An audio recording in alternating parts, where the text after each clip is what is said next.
Hello everyone, this is Leandra from the Lexington facility. Let me make sure my Wi-Fi is not on. There we go. So today is a very, very windy day and stormy. So I wanted to show you guys a little bit of, let me turn this around. There's ASBAAD. ASBAAD is up on our website at horseadoption.com. You can see him if you go to the tab that says horses. You'll see ASBAAD, that's spelled ASBAAD. You can tell he's having a nap at the moment. He is exceptionally good on cross ties, but it's kind of what you would hope or expect maybe from an 8-year-old who's had some time on the track and has that more been there, done that attitude. So he's definitely not fazed by having to stand there by himself and just being patient. He's kind of nodding off. I'm gonna hand this off to Allie. So, hello. They've already groomed him, but I wanted to just show you guys a little bit of him being groomed and just how he is one-on-one.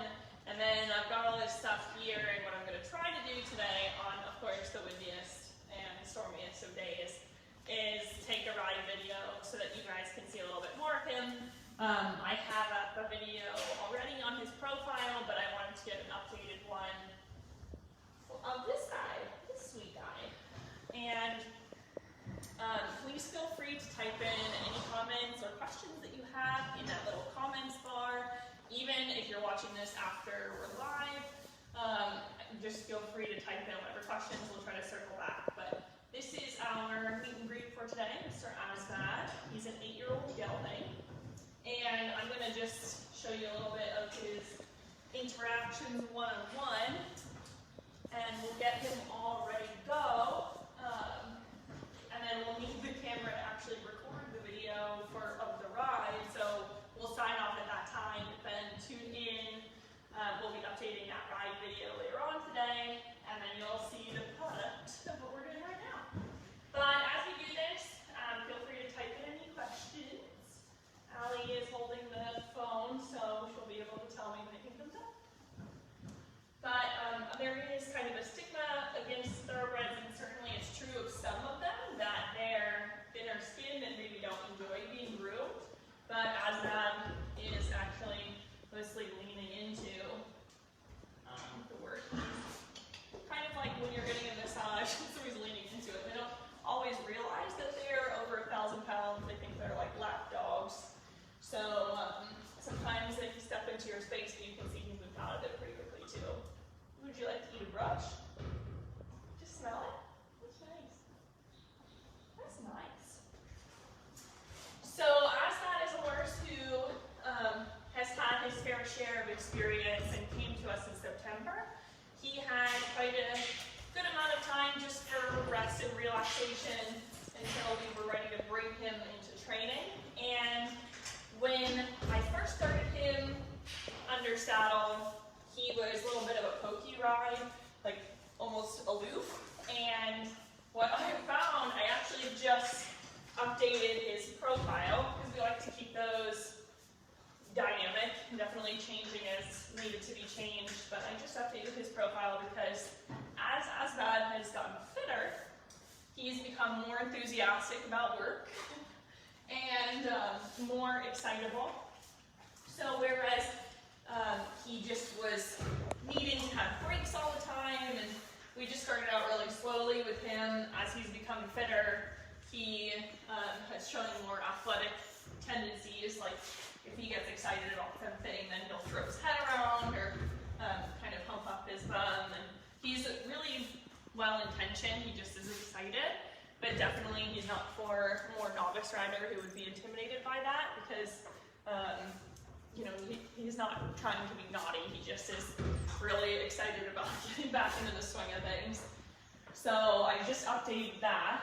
He will need a more limited career because he has changes in his right knee, he has some changes in his low knee. So just like any arthritic change that you might get as a person after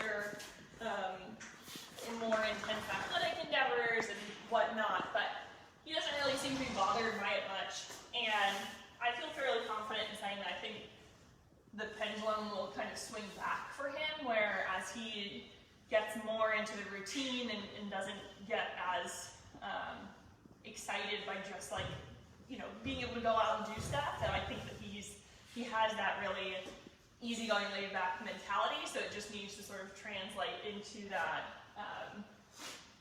undersaddle experience where he doesn't feel it's like this novelty that it's just part of the routine. So that's where we're at right now. It's just working him through those stages. So again, he's not appropriate for a more intermediate level rider at this time, but I think down the road he has the personality of just that, like, done that, really relaxed, and he is that way on the ground. So it's just getting through that stage so that he is at that point under saddle. I'll go ahead and stop rush you quickly. For those of you who are just jumping on, he's already been groomed, so we're just doing this again to show you the experience. But my team has already graciously groomed him, so if anybody feels like I'm rushing through this, just know that this is the second grooming he's had. So he is rather clean already. But, you know, he's just kind of like this, where he's happy to stand here. He's being really patient, he's being a good boy. He's 8 years old, so he has a little bit more of that mental maturity than some of the young ones who just are, have a harder time just standing still, you know. Just that patience is a virtue of time and experience a lot of the time, so, you know, ASBAAD. And even like that little faces he's making, it's just, like, he doesn't mean anything by it. He's not going to do anything. He just is kind of attention seeking, which is most of like any of the things he does. So even when I say he gets excitable under saddle, like I said, there's no malicious intent to it. He's not trying to do anything really bad. He's not a bad boy at all, but he just is really pumped up about being back in work, and he's just enthusiastic. So it's being able to separate those times and the intent behind it to figure out the proper steps. And with him, it's just making sure that he's in a little bit of a routine so that we can swing back into that other stage of the pendulum swinging of just going back into it not being a novelty anymore, so it's not really something to get too excited about. So, some people have asked about what we use for tack, especially bits, and all of our bits are pretty simple snaffles. I'm a big fan of the Voucher, but really, like, when we recommend bits, they're usually just simple snaffles with a rounded joint, and what that does is distribute the pressure more evenly. So you have this nice sort of anatomical ridge, and then instead of having, so imagine if that link wasn't there, these 2 points would come to that edge right there, and then when it sits in their mouth, that can hit the roof of their mouth, and it can be a sort of sharp enforcer. And, you know, maybe if you're trying to get the horse's attention or work with them or have that strength to it, then, you know, maybe some people like it for that. But for us, we're trying to maintain as much sensitivity as possible. So we try to distribute that pressure as evenly as possible. I like the Voucher bit because what that does, so this part would connect to the cheek pieces. So imagine I'm the horse here. And this part, the rein goes to. So if I apply rein aid, and like I've talked about in other videos, lift my hand, what that does is it brings that cheek piece down. It applies the torque or the pressure down that way, and that cheek piece attaches to the crown piece, which goes behind their ear. So you're actually encouraging that downward motion. And again, you're not constantly holding your hand up like that. You're just doing that when you're asking them to drop their head down. So it's a very direct communication line. And in doing so, you have this soft basis for communication and effective. Soft and effective. And then you can still move them off your leg easily. And it's a really, really simple bit. Like this one is a Steuben soft iron. So it's a little bit sweeter. It's a sweeter metal. So it encourages salivating. It still holds up really well. You don't get like nicks or anything that could cut their mouth on. So that's one I like a lot. But all of our bits that we use are really simple, nothing scary or mechanical. I think, rarely ever use even like a curb chain. Really only in like the most dramatic of situations, and we would use it as just a training matter of resort, and then move off from it as soon as we feel they're able. But I think that's only happened 1 or 2 times. All right, we like to use half pads a lot just because it provides a little extra cushion, and because we don't have infinite amounts of saddles. All of us riders have 1, maybe 2 saddles, and those saddles we have to kind of make work for all of them.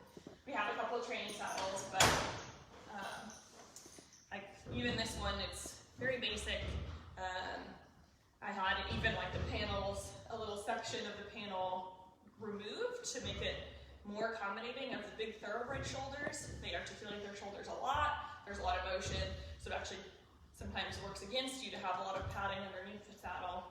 And then a lot of times I find like nicer quality older saddles have less thick paneling here, and they're just more open, and they're very adaptable. So we have half pads that you can add shims to, or just basic ones that are just cushion or gel or any combination of things that I can go on about that, but I don't want to bore everyone. And ASBAAD is being a really fantastic patient model right now. So we'll saddle him up. He still kind of looks like he's about to fall asleep. Are you a little grumpy because you were in a nap? Yeah. He sometimes makes faces like that, but he does not mean anything by it. He's still trying to be really sweet. He just thinks he's a little bit of a tough guy. He's out with a group of younger geldings, and they're very rowdy in general. ASBAAD likes to stay out of that. He's definitely one of the higher up in the hierarchy. The 2 older geldings are the leaders, and ASBAAD definitely does not compete for the top spot, but he is well respected. But I think sometimes that the younger guys keep him up at night, and so he comes in just like a little bit needing a nap. But he's being such a good boy. I have a question for you, Leandra. How wide is your saddle, and what width best accommodates a thoroughbred's withers? Mine is a medium. That can mean different things for different brands. This is a CWD saddle, so a medium is just a 4.5. And mine was just a stock saddle, and what that means is they didn't have any adjustments to the paneling. I just sent it in a couple of months ago to have some of the paneling removed, like I said, to accommodate the big shoulders right here. Allie, if you want to come over here, and actually, let me show you a little bit. So it's this point right here, under the saddle, that a lot of times they have a lot of paneling, and maybe for more warm blood types, that works for them because there's a little bit of a dip from where the withers is. But for a lot of the thoroughbreds, like you see how much, maybe you can't in the camera, but like there's a definite like hilly structure. The shoulder is really defined on thoroughbreds, and a lot of them have a lot of articulation. And so what that means is when you're moving, maybe if you're jumping and stuff like that, like all of this muscle group has to move and has to shift. And so if you have too much paneling, that happens, especially when you have your weight in the seat, is the whole saddle will slide back. So if you have trouble with slipping, a lot of times people will try to address that by adding more here, but actually it's not going to help you if you still have pinching right here, because that's happening as a product of it slipping down the shoulder. So you can try to pad it up here, but really you might end up just developing more pressure. And when they have too much pressure, they can cause damage to the hair follicles. If you start seeing white hairs, that might be damage from too much pressure. They can get little welts on there, so you want to be careful of that. The more simple, the better. You're much better off having something that is not as complicated, but then being able to have a half pad and shims to adjust it, rather than get something that's overcomplicated, you can't really go back from that. I would be careful with a wide tree because, again, that really depends on the brand, and I can go off about this. So my apologies to anybody I'm boring with this, but you want to pay attention to the channel. So you have like the tree width here, but you also want to pay attention to the shape of the channel. If your channel is set too wide, like it might still measure like a medium saddle, but you might have extra paneling down here, and that's going to fit way differently than if you have something that has worn down panels or cut back panels. But because a lot of thoroughbreds have higher withers, you want to always make sure that you have clearance here. You see it's nowhere close to hitting his withers. If you get pressure on the withers, if it's like right there and rubbing, that's super painful for them too. So you kind of have to go by your own horse's shape and knowing the brand, and even with the brand, like how it's changed through the years. So it can get complicated really fast, but some of my favorite saddles are older. They don't have to be brand new. Like maybe they're just high quality older saddles because they are just very simple, and then you can make little adjustments, but you know, it's hard to come from a place where you have too much, because then other than adjusting your saddle and having them modify the panels, you're a little bit stuck. The same goes for narrow. Like a lot of people think that thoroughbreds need narrow saddles, but again, you really want to pay attention to where the panels would fall on either side of the withers, and what sort of clearance it gives you and what sort of pressure spots. So you place a saddle on your horse's bare back, and you should be able to run your hand along here. It's really good to have mobility here because, again, you're wanting to accommodate those big shoulders, and you should have even pressure all along back here. Like I had mentioned before with this guy, we use sometimes just like, this is a very thin half pad, but it just gives a little bit of cushion. Some of that might just be human placebo, but so, you know, sometimes it's nice just to have a little bit and to be able to ride off their backs. And maybe if you can't ride totally off their back, you want to make sure that your horse is not absorbing the full impact of your weight, especially if you're working on developing their fitness and maybe they don't have the best top line. So a million different variables in this. Anybody who has questions, I'm happy to address them afterwards. I'm going to sign off so that I'm not totally boring everyone, but I've gotten actually, I guess I could just show you us bridling up. I have one last question for you. Would the horse ever let you know in any way if they're not comfortable with the saddle? Oh, absolutely. I think that you'd have a hard time with them not showing you. They're really comfortable. They're very emotional creatures, which is great. They're just, you know, so we just misinterpret what they're trying to tell us. When they're in pain, you might notice little things like flicking their tails, like attitude changes depending on how you use your seat. Like I said, you might notice physical changes like bumps or white hairs, things like that. You can always test to see pressure spots by just having like a really thin pad or even riding briefly with no pad. Excuse me, I need that. Oh, I'm sorry. That's a little bit tight for you, buddy. That was my fault. But you'll see what spots are sweaty. If you have a spot that's not sweaty, that should point to a pressure spot for you. They should have even sweat marks all along where they're wearing and how it's used.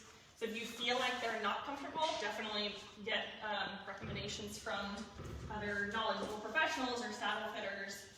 And you can always sort of do that on a little test for yourself. See if you have even sweat marks with a really thin like baby pad, or just put it on them without a pad and just ride briefly until they get a little sweaty like that.